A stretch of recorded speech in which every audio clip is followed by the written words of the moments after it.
যারা আন্দোলনে, যারা গণ অভ্যুত্থানে ভূমিকা রেখেছিল, তাদের মধ্যে কিছু অংশ আমারও ছিল, কিন্তু আমি কখনো দাবি করিনি, প্রয়োজন হয়নি। আমি এক জায়গায় শুধু বলেছি, যদি আমরা নির্বাসনে না থাকতাম তাহলে হয়তো এটাকে সংগঠিতভাবে সুচারুভাবে পরিচালনা করে একটা সফল পরিণতির দিকে আনা দুষ্কর হয়ে যেত। ইতিহাস অনেক সময় আগের থেকে অনেক কিছু বলে দেয় না। কেউ এক সময় নির্বাসনে ছিল, এখানে মুক্তিযুদ্ধ করেছে কারা? যারা মাঠে ছিল। সম্মুখ যুদ্ধ করেছে কারা? তারা, যারা মাঠে ছিল। নীতি প্রণয়ন করেছে কারা?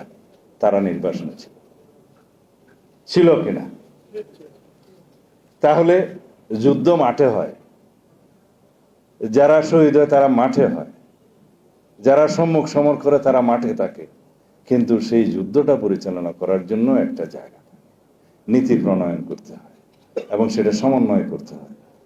আমরা কেউ কেউ সেই কাজটা করেছি।